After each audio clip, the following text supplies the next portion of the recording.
Muy buenas tardes, amigos de Agronegocios Perú. El día de hoy vamos a hablar sobre la reforma agraria, que fue ejecutada por el gobierno golpista del general Juan Velasco Alvarado.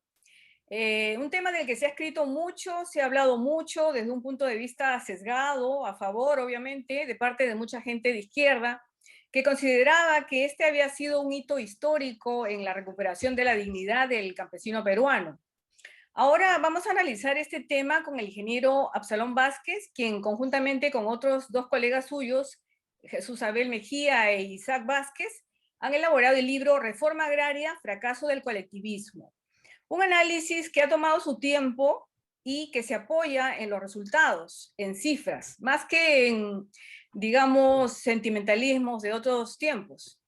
El ingeniero Absalón Vázquez es agrónomo, profesor universitario y político.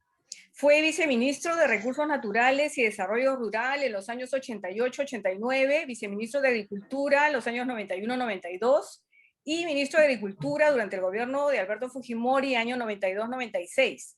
Asimismo, ha sido congresista de la República durante el periodo 2000 a 2001. El día de hoy también nos acompaña nuestro editor regional, José Calderón. Bien, vamos a las preguntas, a la entrevista. Muy buenas tardes, ingeniero Absalón Vázquez. Buenas tardes, señorita, cuánto gusto. Ingeniero, en primer lugar, si pudiera decirnos, desde su punto de vista, ¿cuáles fueron las causas? ¿Cuál es el panorama agrícola en los años 60, 70, para que el gobierno militar golpista de aquel tiempo, Velasco Alvarado, decidiera decretar la reforma agraria? Mire, yo creo que es un hecho histórico, un hecho que marcó definitivamente una nueva etapa en el país, y particularmente en el agro, ¿no? Acá, si evaluamos la situación del agro antes de la reforma agraria, fueron una serie de factores que convergieron para poder terminar con el desenlace que se dio a través del gobierno militar. El tema de reforma agraria ya venía hablándose desde finales del siglo XIX. Ya venía hablándose, venía comentándose y fue incrementándose su intensidad e inclusive los intelectuales peruanos, muchos de ellos comenzaron también a tomar ese tema por los problemas que existían, especialmente en la sierra, ¿no? Había definitivamente unos latifundios en la sierra y un sistema de producción bastante quedado en el tiempo, ya con algunos fundos que tenían inclusive tecnologías desde la colonia y también con unos tratos a la gente, ¿no?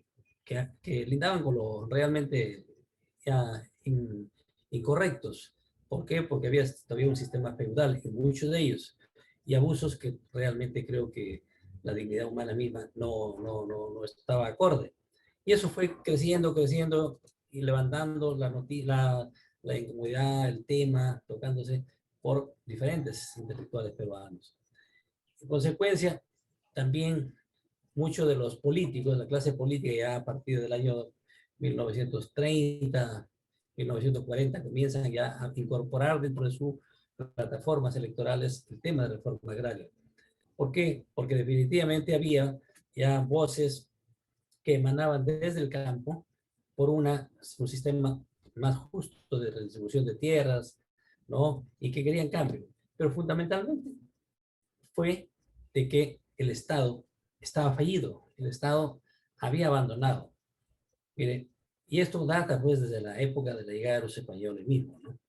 Entonces, no hubieron cambios trascendentales al respecto y el Estado abandonó todo el campo, estaba abandonado el campo y la parte de infraestructura, ya sea de carreteras, postas, colegios, educación, ¿no? Etcétera, etcétera, falta de empleo. Realmente la sierra era otro país.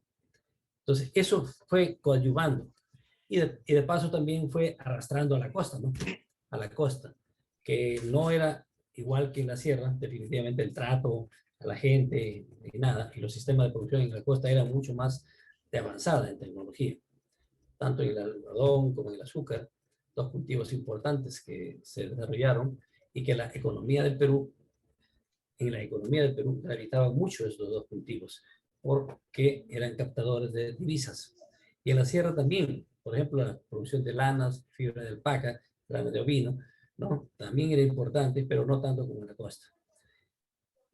Acá hay que resaltar que la sierra realmente era un problema para nuestro país porque se concentraba en primer lugar gran parte de la población. No nos olvidemos que durante la década del año 1800, ¿no?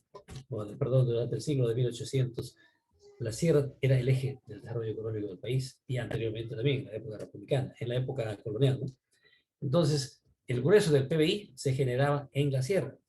Y si no, ahí en el libro también constan los diferentes aportes de los departamentos de la sierra al PBI nacional. Era bastante importante. Y Lima era relativamente, no era ni siquiera pues la décima parte de lo que es ahora, ¿no?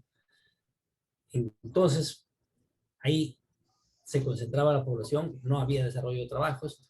Y bueno, el asunto era de esperar que una clase política que muchas veces no miraba más allá de su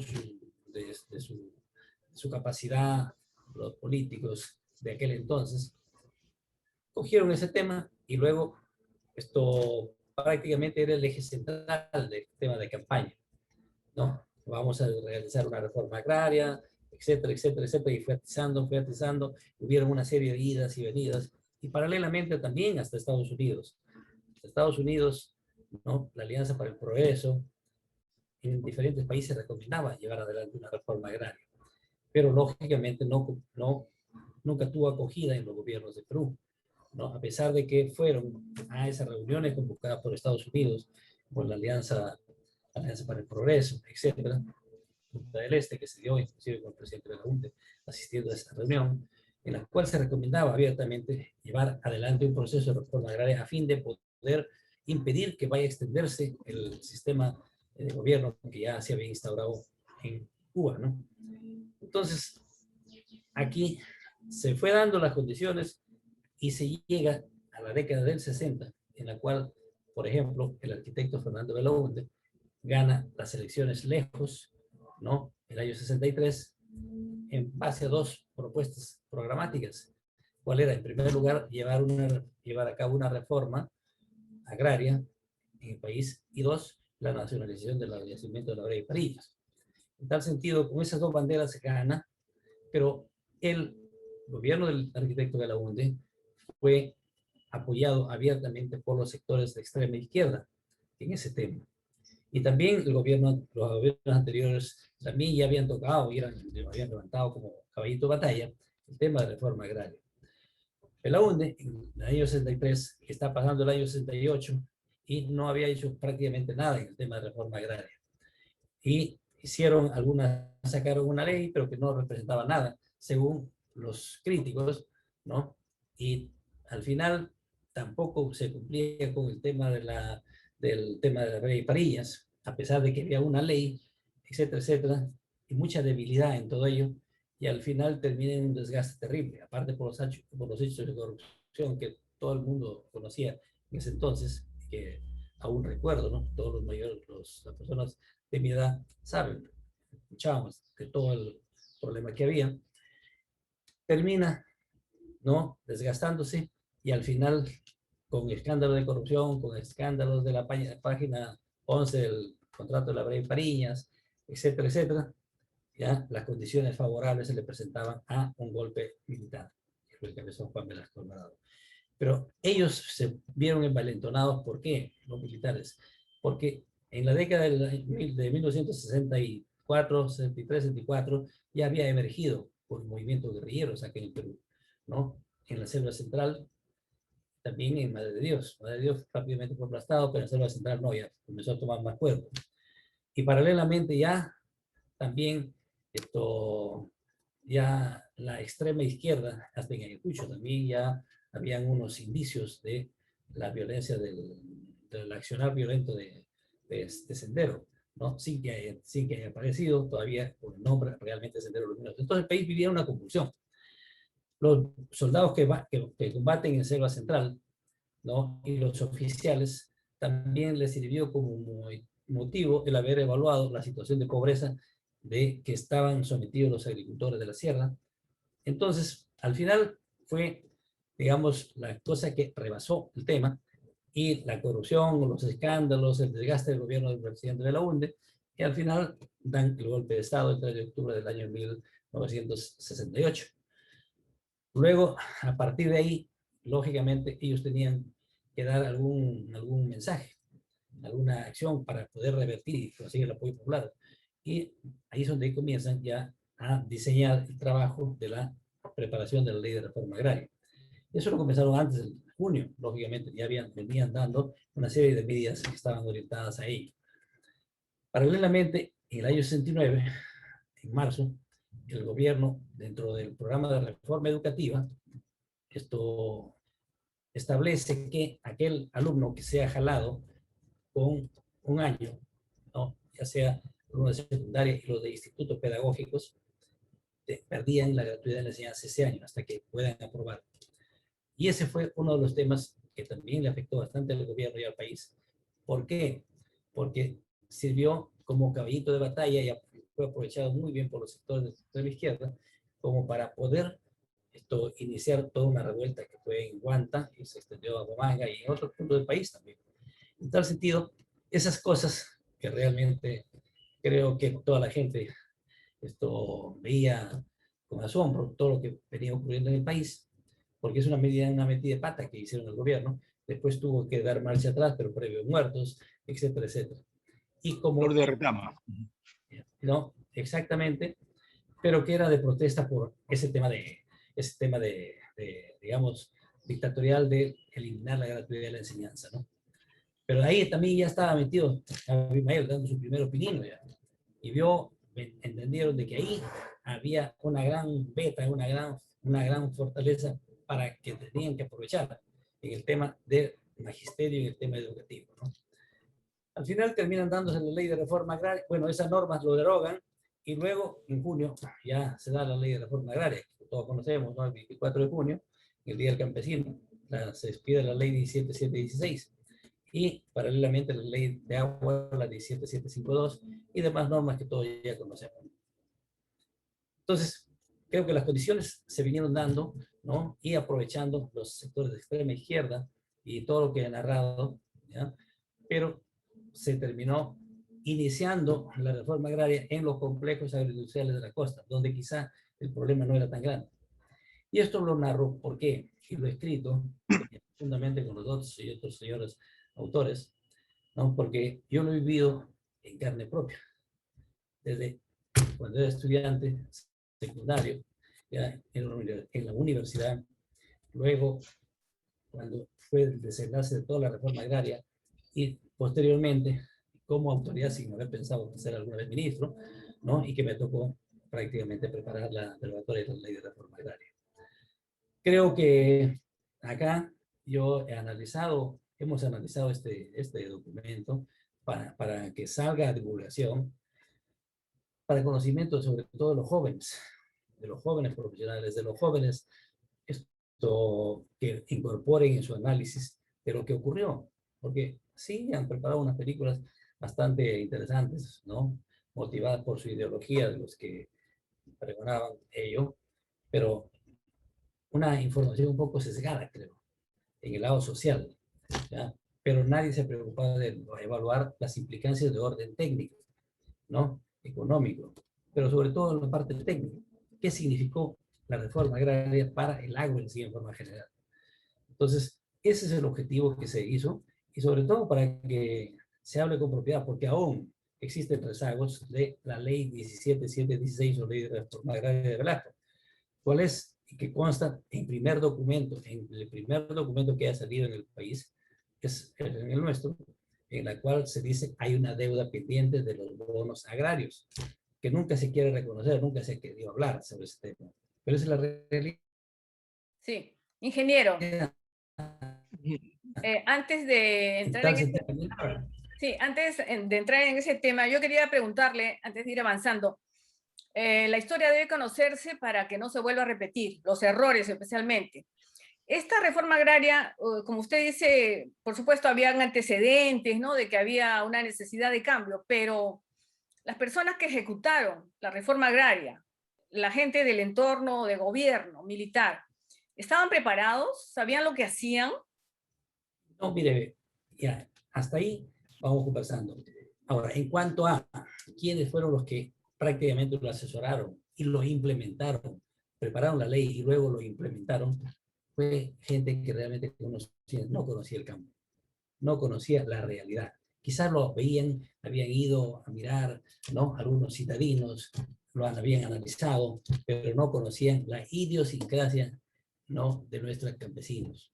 No, no lo conocían, ni tampoco la realidad productiva, técnica, del agronómica o pecuaria del agro de ese entonces.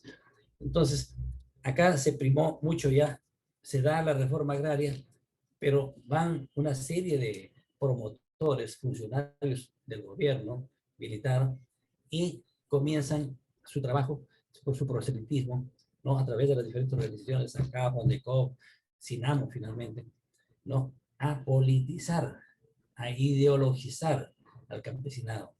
En vez de darles las pautas y orientarles para que trabajen con mayor ahínco, con mayor disciplina, ¿no? Comienzan a hablar la igualdad, la lucha de clases y una serie de, de cosas, pues que lo único que hizo es envenenar a la gente y malograrles la disciplina, ¿no? Y traer en un desgobierno y un caos que al final terminó casi con el 98%, 99% de las unidades, empresas productivas parcelándose, ¿no?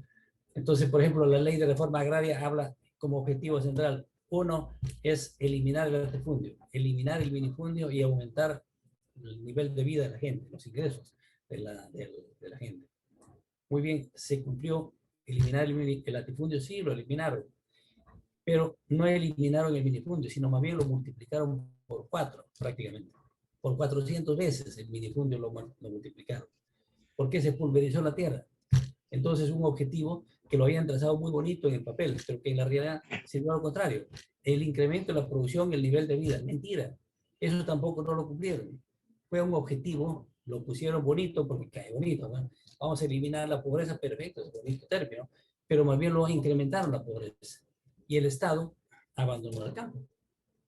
En tal sentido, ellos, los que diseñaron esta ley y su implementación, lo prepararon, pero sin el conocimiento real de campo, ni tampoco evaluarían las consecuencias que podía traer, ¿no? Ellos partieron, supongo, con una buena intención, ¿no? Supongo, pero que al final les salió el tiro por la culata, no solamente para ellos, sino para el país. Ingeniero, hoy en día se habla mucho, han cambiado palabritas por otras. Por ejemplo, entelequia la han reemplazado por relato. Tomando las palabras de estas personas que normalmente vienen de una escuela de izquierda, ¿no? Han hecho toda una construcción de lo que fue esta reforma agraria, pero investigando y leyendo su libro y otras fuentes, encuentro que estaba en la base gente como Héctor Béjar, que ha continuado y continúa enseñando en la universidad, y me parece importante decir toda la verdad, porque venía de purgar un tiempo en una prisión por guerrillero de izquierda, evocando pues evidentemente a los Che Guevaras que habían estado, que habían sido ministros en Cuba antes del fin. Encontramos a Hugo Neira también, que venía de Francia, Carlos Franco, otros que usted ya lo menciona. Dígame, ¿por qué actualmente se sigue llamando a este gobierno como revolucionario y no como dictadura para comenzar a ir bajándonos, porque es nuestro interés, la única opinión para compartir, por ejemplo, como la que hemos encontrado en su libro, bien especificado cada tema? Yo no he entrado, ni hemos entrado los autores de ese libro, en el tema de de análisis político, no, no lo hemos entrado. Nuestro objetivo ha sido dar cifras reales, oficiales, del Banco Central de Reserva, del Instituto Nacional de Estadística, del Ministerio de Agricultura, ¿no? Y también de los organismos internacionales acerca de lo que ocurrió en cifras con el proceso de reforma agraria. Ahora, el hecho de que hayan cogido esos señores fueron invitados por el gobierno militar. Ya ese es ya problema del gobierno militar, que como los militares no conocían el agro realmente, no lo conocían desde el punto de vista técnico, productivo, ¿no? Pero sí sabían siquiera que había una pobreza, que había una serie de problemas embalsados y que no había empleo. O sea, definitivamente, y que estaba el agro, otro país era la sierra, ¿no? En tal sentido, acá se dejaron prácticamente, dejaron todo el control a los asesores de esas posiciones, ¿no? Y quienes, no, como no conocían y eran vinculados especialmente a las ciencias sociales, ellos prácticamente orientaron a su buen criterio de ellos, ¿no? Que al final terminaron las consecuencias que todos estamos pagando los patos, ¿no? Acá creo que este documento que hemos puesto a disposición, esto está para la discusión y el análisis. No hay ninguna cifra, ningún cuadro de que no se ajuste a las cifras oficiales que maneja el Perú y en el extranjero las entidades Banco Mundial, Banco Interamericano de Desarrollo, etcétera, etcétera, ¿no? En tal sentido, Ingeniero, acá... si pudiera mencionarnos digamos, algunas de estas estadísticas que dan cuenta del fracaso de esta revolución, perdón, de esta reforma agraria. sí, mire, en primer lugar, la proliferación del minifundio. Aquí tanto se habla del minifundio, se ha hablado toda la vida, ¿no? Y al final el minifundio se ha incrementado por más de 400%, se ha incrementado el minifundio desde el año 69 a la fecha, ¿no? En tal sentido, aquí, miren, equivocaron aquellos mentores y ejecutores del proceso. Incrementaron toda esta situación porque desconocían realmente. Al final, quisieron impulsar la generación de riqueza, pero no lo lograron porque no sabían cómo hacerlo. Entonces se contentan simplemente hablando de algunas cosas de aspecto social, como algunas cosas maravillosas según ellos, pero no, acá tiene que haber un análisis frío para que no se vuelva a repetir, porque al final nosotros, los peruanos y los campesinos, que realmente ellos, de origen es campesino, al final son los que pagan, como se dice, el pato acá. Mire, si se trata, por ejemplo, en tecnología, el año 69, Perú tenía mayor tecnología que el año 91-92, en que prácticamente se deroga la ley de reforma agraria. Perú era escuela en la década del 60 en América Latina. Perú tenía un mejor sistema sanitario que Brasil, que Chile. Los chilenos venían acá a aprender en Perú, ¿no? Excepto Colombia, ni hablar. Y gracias a esta ley de reforma agraria, comienza a desarrollarse Brasil porque fueron técnicos peruanos que tuvieron que emigrar a otros sitios. Lo mismo en Colombia. Perú era la escuela de azúcar a nivel casi mundial. Tenían altísimos rendimientos, una full tecnología. Por ejemplo, Casarande. Yo trabajaba en Casarande, mi padre trabajó en Casarande, fue un obrero de Casarande, ¿no? En tal sentido conozco ese tema. Acá, en Casarande, era una tecnología de punta a nivel mundial. ¿Y después qué pasó? Campos que a veces tenía 220 toneladas antes de la reforma agraria, después de la reforma agraria, el año 90, 91, 92, llegó a tener hasta 40, 30 toneladas algunos campos. Imagínense la gran diferencia en la productividad. ¿Y por qué? Por una serie de factores, ¿no? De carácter manejo técnico. Pero, ¿por qué? Porque acá uno de los que se debe decir a vos, claro, pero no con el ánimo de criticar, no, con el ánimo de reflexionar. Sinamos prácticamente fue la SS del nazismo, acá fue la SS, ¿no? Del gobierno militar. ¿Por qué? Porque era realmente un grupo, ¿no?, de extrema izquierda y que se dedicaba al soplonaje, a la agitación, al sembrar odio en el campesinado. ¿Por qué? Porque todo desde el inicio de la reforma agraria comenzaron al patrón contra el patrón, contra el patrón, contra el patrón. Ya si el patrón ya no existía ya. ¿Para qué envenenar a la gente? Si la gente más bien debería decirle, mira, ahora que digo que vas a ser dueño, porque el Estado decía que era el dueño de la tierra, de esta empresa, de esta cooperativa, de esta SAI, como hubiesen constituido, ahora tienes que trabajar más, tienes que respetar más a la gente, tienes que dedicarte con mayor, tienes que ahorrar. Pero no, al contrario, se rompió la disciplina, se rompieron los principios básicos de una empresa. ¿Y cuál fue la consecuencia después?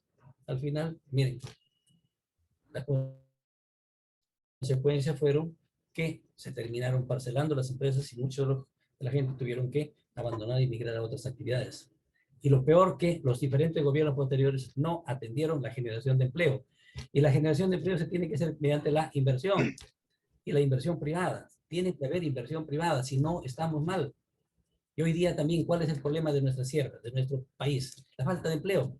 ¿Y por qué? Porque no hay inversión privada sostenida, que vaya incrementándose para poder absorber la mano de obra desocupada.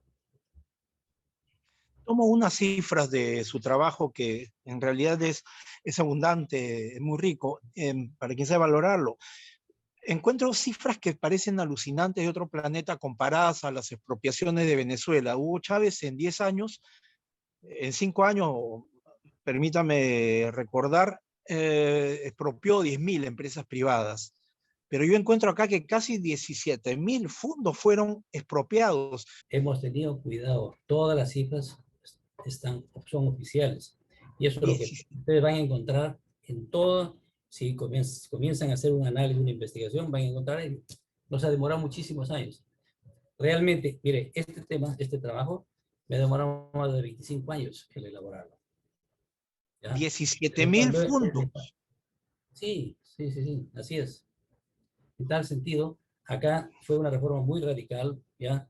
Y bueno, pues se tiene al final todos los resultados que ahora tenemos y las consecuencias también, ¿no?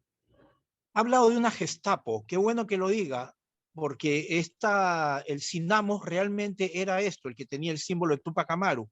¿Qué hacía para que sea una Gestapo? ¿Qué controlaba? ¿Cuál era su accionar? En primer lugar, inclusive hasta por ley, le dieron para tratar de perseguir a la gente, a los trabajadores, con el cuento de que vayan a sabotear la reforma agraria, ¿no? Entonces, bueno, muchos ingenieros eran hijos de los familiares que eran dueños, ¿no? También los perseguían. Metían preso, por ejemplo, inclusive a dirigentes. Por ejemplo, en Casa Grande metieron preso a algunos dirigentes por el hecho de simplemente decir la verdad. Por ejemplo, tanto dijeron de que ellos eran dueños, pero en el fondo, desde el primer día de intervención de la reforma agraria, por ejemplo, en Casa Grande, en las azucareras, ¿quién designaba al gerente? Era el gobierno. El gobierno militar, sus funcionarios designaban, tú eres el gerente. ¿A quién? ¿Un amigo de ellos? Bueno, ellos nombraban al presidente de la cooperativa, a el 80% de delegados, lo nombraba el gobierno. Y entonces al final, ¿quién se dedicaba a la comercialización? ¿Quién se dedicaba a la compra de insumos? ¿Quién se dedicaba? El gerente y los órganos de gobierno impuestos por el gobierno militar. Si realmente no hemos querido destapar más cosas, pero hay más cosas que no queremos generar más problemas, ¿no? Que nos vayan a acusar de que queremos...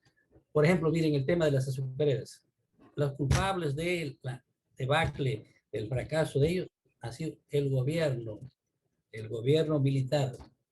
¿Por qué? Porque absurdamente ellos nombraban las autoridades a dedo y nombraban los gerentes y ellos se encargaban de la comercialización del azúcar, y en los mejores años, cuando los precios estuvieron excelentes, como el año 74, y que llegó a $74 de quintal, por ejemplo, del azúcar, que nunca más se ha vuelto a presentar por una cuestión coyuntural de ese momento.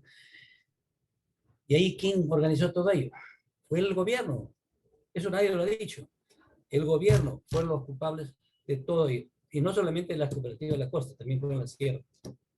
¿Por qué? Porque ese era el sistema. Por ejemplo, imagínense lo absurdo en el tema de azúcar, de que toda la producción de azúcar y la distribución a nivel nacional lo hacía este grupo a través de la SECOAP. ¿Quién lo organizó? El gobierno militar. Puso toda su gente y al final todas las cooperativas no manejaban su comercialización, lo manejaba la central. Ahí podrán decir, sí, había un delegado, sí, pues delegado, pero ¿quién manejaba todo? eran los funcionarios impuestos por gobierno. Y sacaban un azúcar, el mismo precio que tenía en Tumbes, lo tenían en Puerto Maldonado, o lo tenían en Tacna, y al final queda una coladera de subsidios y de malos manejos, que ¿quién lo hacía? Los funcionarios puestos por el gobierno militar. Es decir, Ingeniero. fue un festín realmente, ¿no? ¿Y quién ha pagado el pato después? ¿A quién les ha echado la culpa? A los trabajadores. Ha hablado de llevar a cabo una segunda reforma agraria. Con estos antecedentes que usted conoce, ¿qué opina al respecto? ¿Usted cree que esto es viable, es posible, se puede dar después de la experiencia que hemos tenido? Mire, yo no creo. ¿Por qué? Porque, a ver, evaluemos. En la década del año 69, ¿quiénes eran los latifundios? Eran privados, ¿no? Privados, de familias, ya sea en la sierra o en la costa, de grupos empresariales. Perfecto. Pero hoy día, ¿quiénes son los mayores o propietarios de tierras? Son las comunidades campesinas y las comunidades nativas. Es otra realidad absolutamente diferente. Ujú. ¿Qué significaría una segunda reforma agraria? ¿Quitarle a los grandes latifundistas que son las comunidades campesinas? Yo no creo, ¿no? Es de que lo dejen tranquilo las comunidades campesinas, más bien que lo apoyen a las comunidades nativas, que son Pero ellos creo que bastantes. están pensando en los agroexportadores, más que en las comunidades campesinas. Bueno, yo no creo realmente. Sería fatal para el país. Pero Sería lo que ha fatal. dicho es que en realidad los más grandes latifundios hoy en día son las comunidades campesinas. ¿Me podría decir una cifra en hectáreas, si es que se acuerda de algún Mire, latifundio que... no tengo ahorita el cuadro, pero tengo el libro. ¿Cuántas Ajá, miles o millones de hectáreas tienen las comunidades campesinas? Las comunidades nativas. Hay un cuadro, no recuerdo qué cuadro es, ahí están, en cifras. Entonces, los mayores dueños de tierras de carácter agropecuaria son las comunidades campesinas nativas. Y pero las, y nuevamente son los teóricos, porque lo que yo estoy viendo acá es que en su libro, que por ejemplo en la producción, la productividad por hectárea de papas era de 4, casi 5 toneladas en promedio, lo cual no es nada si consideramos que en Holanda son 40 toneladas por hectárea, pero 70 que toneladas por subió un hectárea. poco, casi al doble. Eso es el resultado de esto y prácticamente nadie lo sabe porque hacen estudios académicos y no colocan este tema de cuánto urgente tiene que ser esto de saber las cifras. Sí, mire, en el tema de papa, en la década del 60, en el año 69, estaba alrededor de 6.5 crecimiento hasta el año 91-92. En que el año 92 doy prioridad para la sierra, porque había mucho que hacer para la sierra, y se comienza a inyectar laboratorios de biotecnología para sacar semillas libres de virus, para incrementar, tocar el tema de semilla, que es lo más sensible, para incrementar la productividad. Por eso es que hoy en día ya se habla de las 17 toneladas promedio, con lo cual a veces se tiene 40, 50 toneladas, hay algunos agricultores, pero hay otros, los más pobres, hasta con 4 toneladas por hectárea, todavía sigue. Entonces, ahí hay, para poder trabajar mucho el Estado. El problema central de la agricultura, de la pequeña agricultura, sobre todo, es semilla de calidad. Y hay que tocar el tema de salida. Tenemos cuántos millones, más de 2 millones de hectáreas al año están descansando en las sierras por los cultivos de secano y porque no tienen fertilizantes. Si nosotros apoyásemos a los pequeños productores para que puedan aplicar fertilizantes, no habría la necesidad de estar tierras descansadas. Entonces, te digo porque yo soy serrano y mis tíos hasta el día de hoy a veces cultivan 2, 3 años y dejan descansar 3 años, ¿no? Las tierras. ¿Por qué? Porque están esperando la recuperación de la fertilidad en forma natural. ¿Y por qué? Porque no hay plata a veces para sembrar, para abonar los campos. Entonces, esos problemas debería concentrarse el Estado y ver cómo se mejora la productividad, cómo se apoya al pequeño, pero no se va a ganar nada como se hizo desvistiendo uno para vestir otro, ¿no? Y al final termina como ha terminado nuestro país. Mire usted, ¿cómo no nos va a dar pena acá Tahuide, por ejemplo, donde se tenía la unidad de producción productiva de Laibe, donde se fabricaba la mantequilla Laibe, los yogures Laibe, ¿no? Productos lácteos Laibe, Redoble por eran rancas. emblemáticos de... Ajá. Así es. A ver, dígame, yo estuve como practicante allá, ¿ya? En el año 71, realmente una unidad excelente. ¿Y en qué terminó? Terminó destruida, hasta el día de hoy no lo recupera. ¿Por qué? porque ahí se juntó Sendero Luminoso con malos dirigentes y el descontento que había en el interior de estas empresas terminaron destruyéndose al final. El aire, ganadera, ¿no? Realmente esto fue destruida en minutos.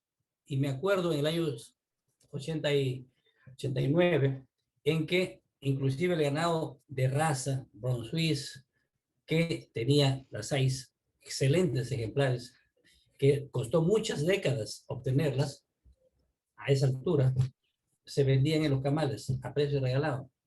Eso es lo que hizo Sendero y unos malos dirigentes, pero sobre todo, actuar en forma irresponsable. ¿Por qué? Porque no fueron capacitados por el Estado los abandonó realmente a estos campesinos, ¿no? Y en vez de seguir trabajando con ahínco, con dedicación, con disciplina, porque era de ellos inclusive, pues bueno, ahí es un ejemplo típico, ¿no? Y así podemos mencionar varias otras, ¿no? Para los jóvenes que estudian agronomía y para todos los peruanos, este documento tienen que leer los jóvenes para que sepan la realidad, qué es lo que pasó. Definitivamente, esto yo diría también que de la reforma agraria no todo fue malo, porque hubieron algunas cosas que reivindicaron la dignidad de muchos campesinos, ¿no? Sobre todo en la sierra.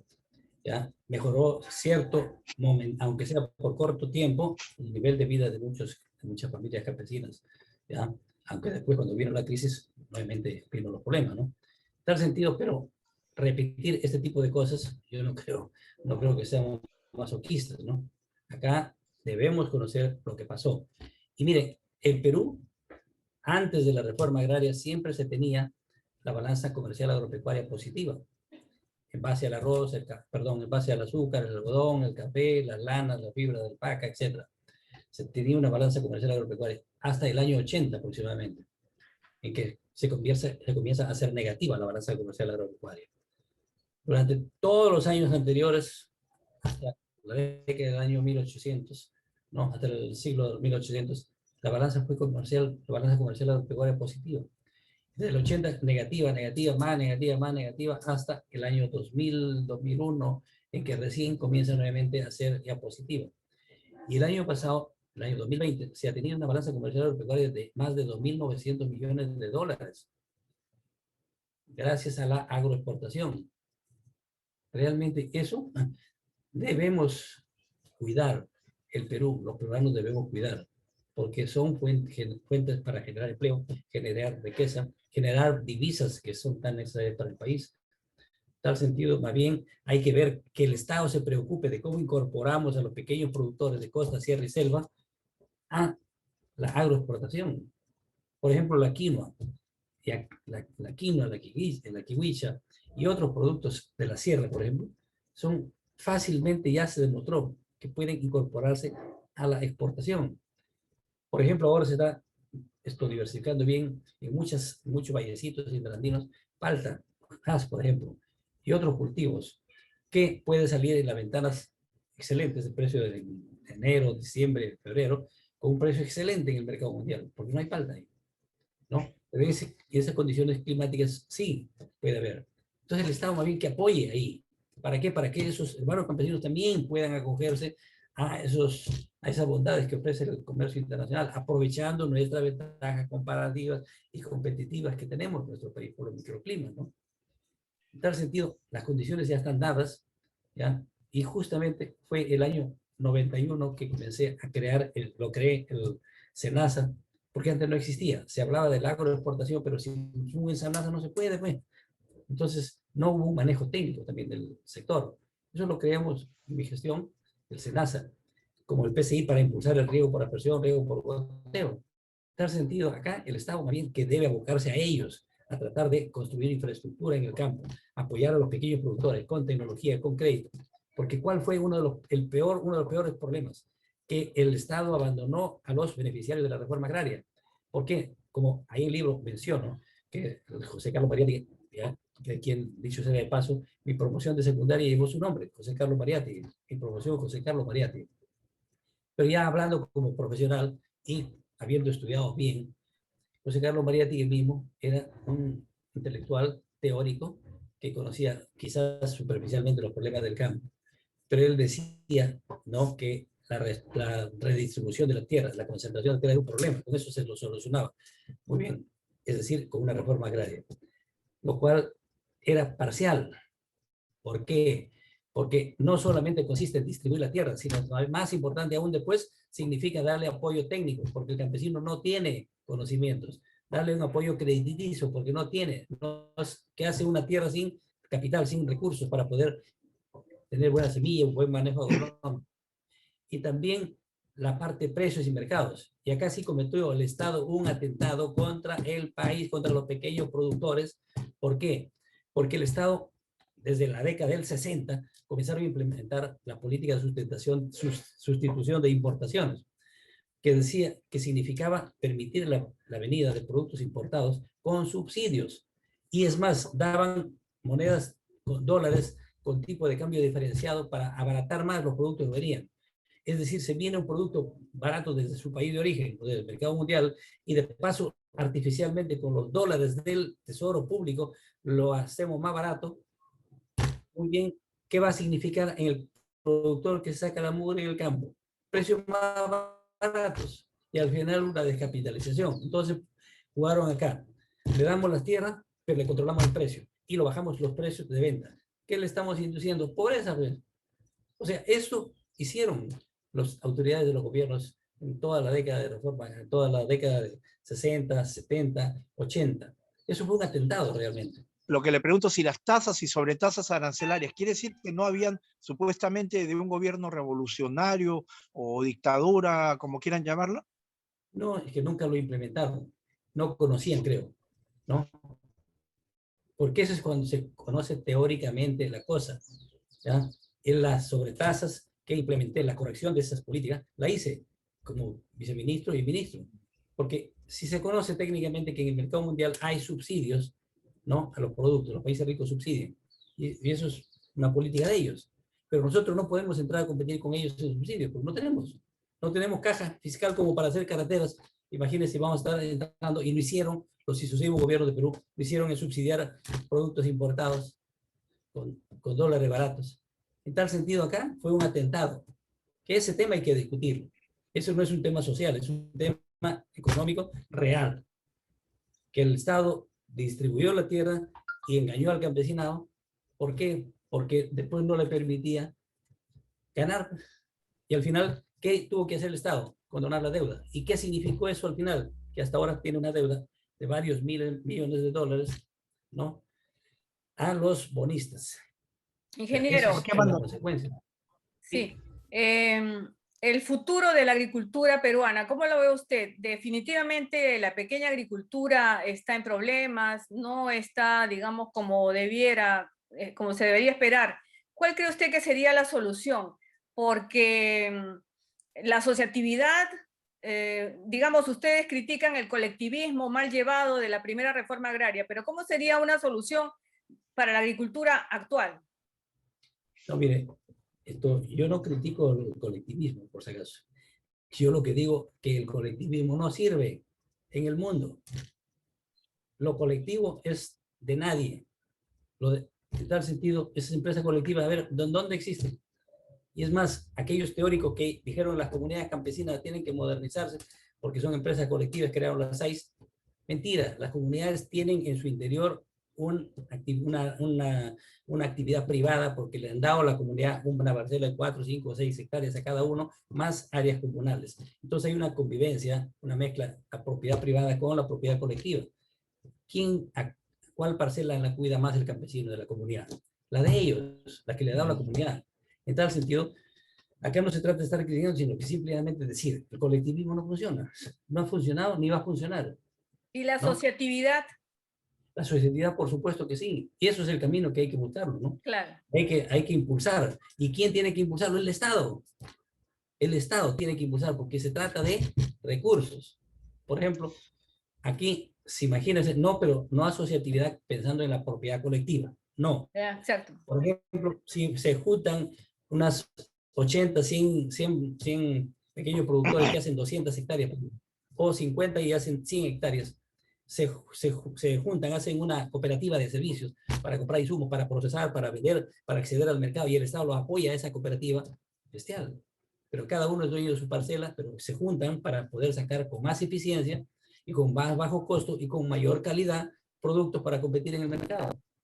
Eso es lo que tiene que hacerse. Entonces el Estado tiene que disponer... ¿Es legal poner? ¿Perdón? La pregunta es, digamos, en lo práctico, ¿es legal que si yo soy parte de una cooperativa puedo poner un cerco para el terreno donde yo he invertido? Pero por supuesto que sí. Ahora Claro, ya. claro, Ajá. claro. Pero sí, si en una comunidad a mí me dan mis 4 o 5 hectáreas, sé mis linderos, y eso es, todo el mundo sabe sus linderos, ¿no? Y eso lo cuida y lo trabaja con él, su esposa, sus hijos y su familia, lo trabaja sábados, domingos, porque es de ellos. Entonces, ahí no vengan a contar cuentos que el colectivismo, que mentira, eso no funciona. No funciona, ni ha funcionado. Hay Puno, hay dueños de 2 surcos. Eso es de ellos, eso lo cuidan. En tal sentido, acá tratan de vender humo, ¿no? Aquellos que son teóricos, soñadores, pero soñadores en el aire, ¿no?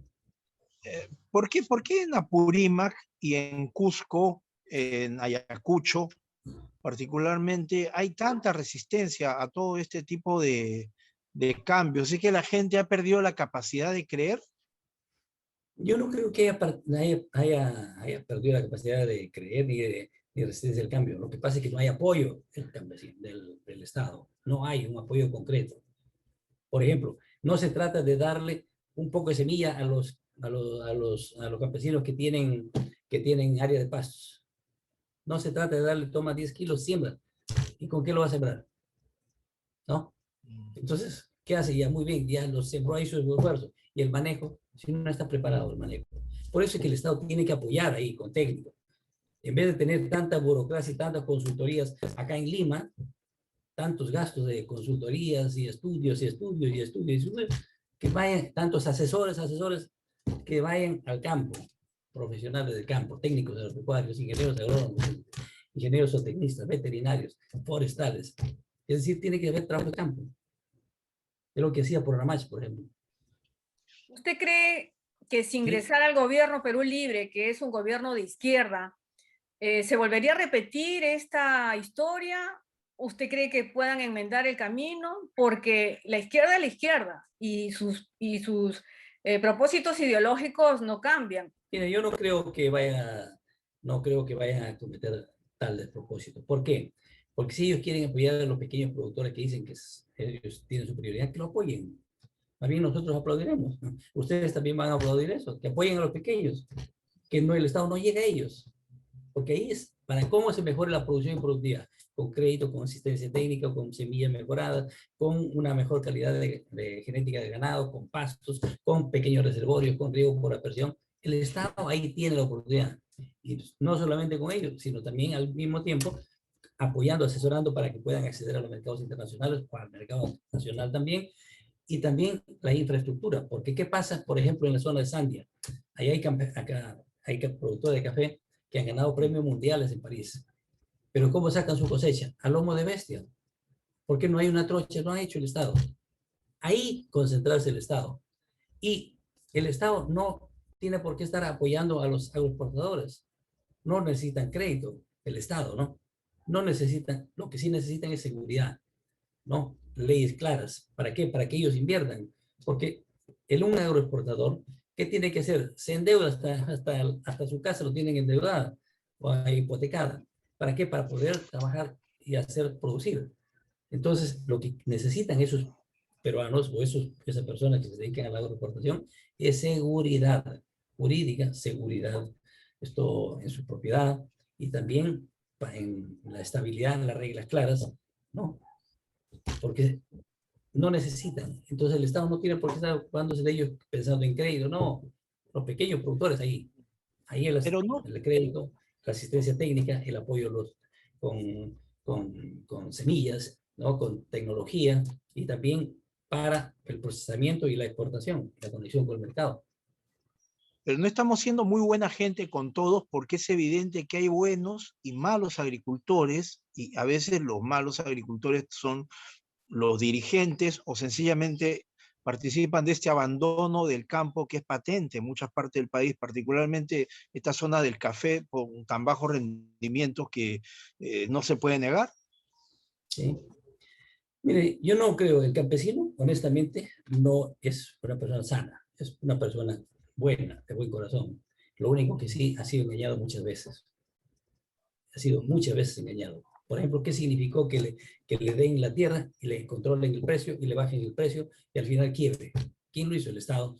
Entonces es una decepción para el campesino. Que el Estado no le juegue sucio, más bien que lo apoye, pero para que crezca, ¿no? Que no le engañen. ¿Qué significó que dijo, vamos a eliminar el minifundio? Claro que todos estamos de acuerdo, ellos también van a estar felices, pero al final las consecuencias es multiplicar por 4 el minifundio. ¿Qué significó? Una decepción, una mala, una engañada más del Estado.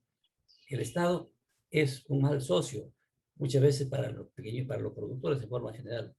Por eso es que hay que impulsar que con su iniciativa de los productores, ellos con su esfuerzo, hagan, pero necesitan el apoyo económico, el apoyo técnico y el apoyo para poder conectarlos con el mercado afuera.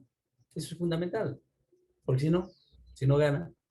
La asociatividad de los agricultores pasa también por tener dirigencias que, digamos, vayan más hacia el negocio, no tanto unas dirigencias politizadas, porque vemos que ellos tienen asociaciones, federaciones, ONGs. confederaciones, pero estas confederaciones más que nada tienen objetivos políticos, ¿no? Más que ir al tema de negocio agrícola. ¿Qué le parece este aspecto? Mire, yo he tratado con todos ellos, pero acá es que la autoridad tiene que conocer, el funcionario de más alto nivel, los funcionarios del Estado tienen que conocer la realidad. Por ejemplo, los problemas no se resuelven en el despacho del ministro haciendo mesas de concertación y recibiendo a que vengan del país las delegaciones para ver qué. El problema se resuelve en el campo. Le digo, 4 años sin ministro. El problema de Tumbes lo he resuelto en Tumbes. El problema de Tambopata lo he resuelto en Tambopata. El problema de Arequipa o en Camaná me lo he resuelto en Camaná. La autoridad tiene que moverse bien en ese sentido y enfrentar el tema. No estar escondido y ahí es como estar con aire acondicionado en la oficina tomando cafecito y traerlo a ellos para acá. No, pues no es así. Acá eso es lo que ha pasado en estos últimos 20 años de nuevo. Se ha vuelto. Y ¿No? las La direcciones cosa, regionales ¿verdad? autónomas, ¿qué ha pasado con las direcciones regionales? Porque ahora se mancomunan, empiezan a hablar que nos falta dinero, que se transfieren funciones de un lado para otro. ¿Cuál es su balance de esto? En primer lugar, un fracaso. ¿Por qué? Porque las agencias agrarias no funcionan. No tienen nada con qué apoyar. ¿Que van a ir al campesino? ¿Floro? No, pues, eso no funciona. ¿Qué es lo que hice? Le digo. Lo que hice fue apoyar a las agencias agrarias, que tengan tractores, que tengan fertilizantes, que tengan semillas, que tengan tractores para que brinden servicio a los agricultores de las zonas. Pero si yo voy a tener una agencia agraria que no tiene nada, ni siquiera una moto para salir, ¿qué van a ir a apoyar al campesino? Palabras. El campesino no quiere palabras, quiere soluciones. Pero los recursos de las regiones entonces han sido mal utilizados, no se han encaminado hacia el agro. Pero por supuesto que sí. Aparte de que en el Ministerio de Agricultura, en estos últimos 20 años, se han dispendiado recursos. Muchísimos recursos se han dispendiado. ¿Ya? Se han dispendiado, mejor dicho, se ha malgastado. E inclusive viene con el tema de la reconstrucción del niño. ¿Cuántos miles de millones de soles se han malgastado en la prevención y en la reconstrucción? Y le digo porque es mi especialidad, ¿no? Ya, yo no he querido hablar nada al respecto de esto, pero ahorita sí lo digo en esta entrevista, ¿no? Que se haga una evaluación, por ejemplo, ahí.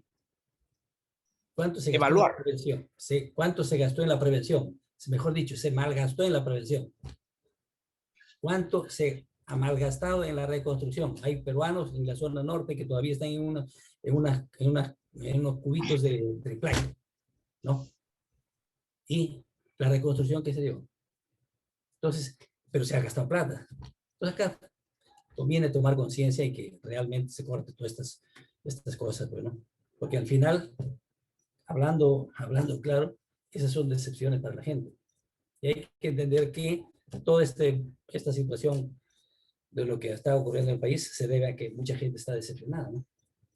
Se han olvidado. Las agencias agrarias no funcionan, las direcciones regionales no funcionan, las regiones no funcionan, obras inconclusas, obras por corrupción, obras en toditas, casi en todas las regiones con este tipo de cosas.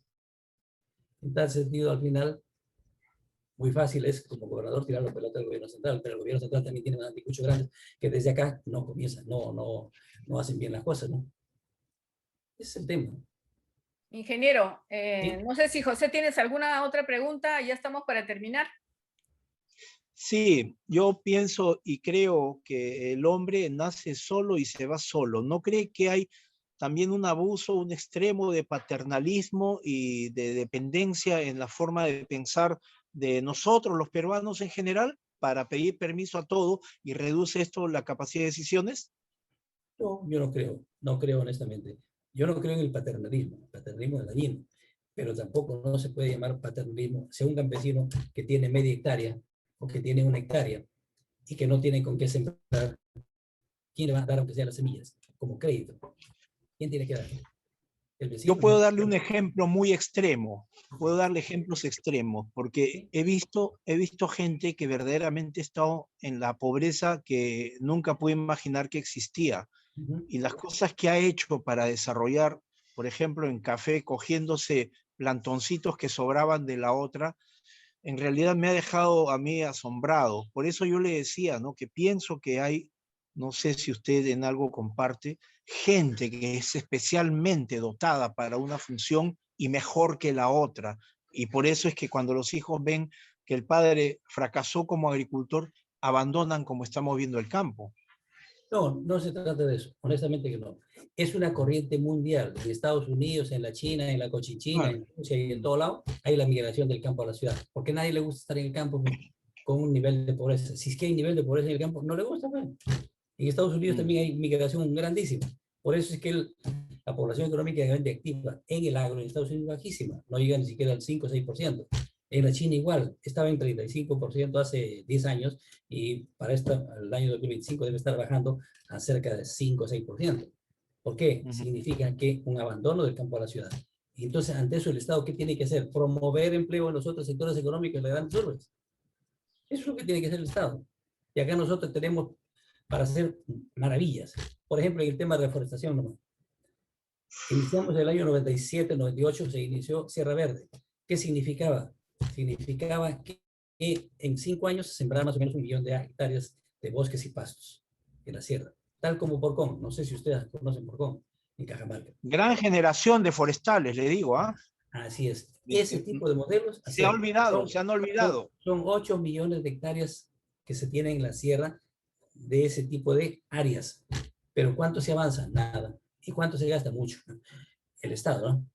Oiga, seríamos una potencia en América Latina de producción de productos maderables. Chile con 2.700.000 hectáreas, 2.700.000 hectáreas, produce al año más de 16.000 millones de dólares. Chile, que está casito. Ven la Con estadística. fábrica de almodones, papel, todo, pues claro. Todo, pues, pulpa de papel, etcétera, ¿no? Y papel, en tal sentido. Y acá en los centros comerciales grandes, que vienen maderitas, vigas, de todo, producto chileno. Y está bien. Y acá, ¿quién tiene más potencial? ¿Perú o Chile en el tema maderero? Perú, muchísimo más. Y Perú no exporta ni siquiera 150 millones de dólares al año. Bueno, también se odia al científico, al ingeniero, al biotecnólogo, prácticamente está Por proscrito eso, acá. por eso no se le da importancia. Hay ingenieros que quieren trabajar y no se les da oportunidad, pero sí se le da oportunidad a los amigos y a las argollas y al final que ni siquiera conocen nada. Entonces, hay abandono de ese tipo, que se tiene que ver un cambio de actitud realmente. Acá hay muchísimo para hacer en el agro. Entonces, más bien hay que impulsar fuerte la agroexportación. ¿Qué mejor? Mire, y lo digo honestamente mucha seriedad, porque todo el despegue de la agroexportación, la base lo tiene el decreto legislativo 653 que lo preparé. El decreto legislativo 653. Ahí está la base, que no lo han cambiado mayormente, porque está todavía en esencia eso. Y ojalá que no lo cambien. ¿Por qué? Porque tenemos un potencial en la costa, en la sierra y en la selva para la agroexportación. Aprovechemos nuestros pisos ecológicos, nuestra gran biodiversidad, etcétera, etcétera. Si no lo aprovechamos, ¿quién lo va a aprovechar? En tal Sí, sentido, acá, amigos, hay muchísimo por hacer. Y quizás, ¿no? Como dice, hay que zamaquearnos nosotros mismos para poder avanzar, ¿no? Por ejemplo, el Estado, dígame, acá se tiene una gran oportunidad, y eso no es paternalismo, que todos los programas sociales de alimentos se abastezcan localmente con los productores. Por ejemplo, un litro de leche en Celendín, en la zona de Camanagua, en la zona productora de leche en Puno, ¿cuánto está? Un sol 10, un sol 20. Un litro de leche de vaca fresca, ¿no? En tal sentido, dígame, pues, y una botellita de agua de 600 mililitros, 625 mililitros, ¿cuánto está? Un sol 50, 2 soles. Oigan, por Dios. Estas cosas hay que cambiarlas. Por eso es que yo sí me dediqué a tratar de tocar esos temas cuando fui ministro, y por eso es que toqué y impulsamos que el agro comience a tener su rentabilidad. Si el campesino no gana, va a estar pobre, y el Estado va a estar pobre, y va a haber insatisfacción, y va a haber una serie de problemas. Pero para eso se tiene que, las autoridades tienen que meterse al campo, trabajar y apoyar definitivamente al campesinado, ¿no?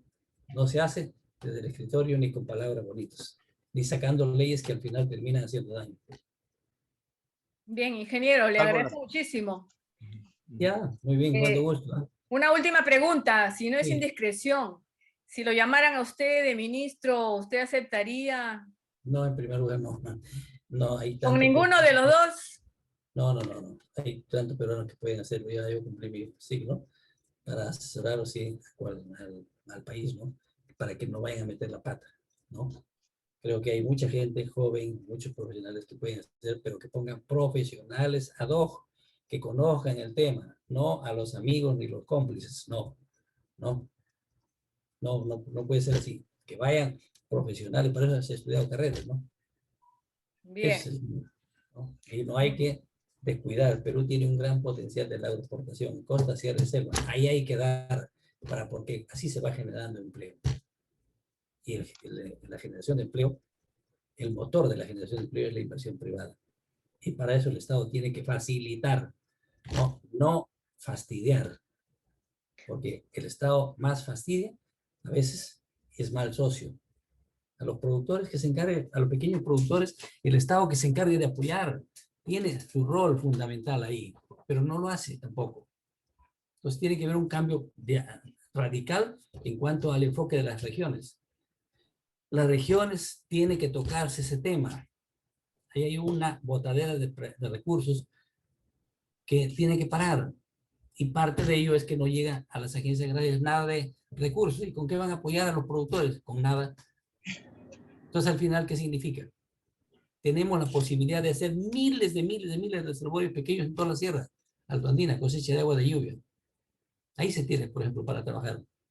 Eso es apoyar al campesinado. ¿Sí?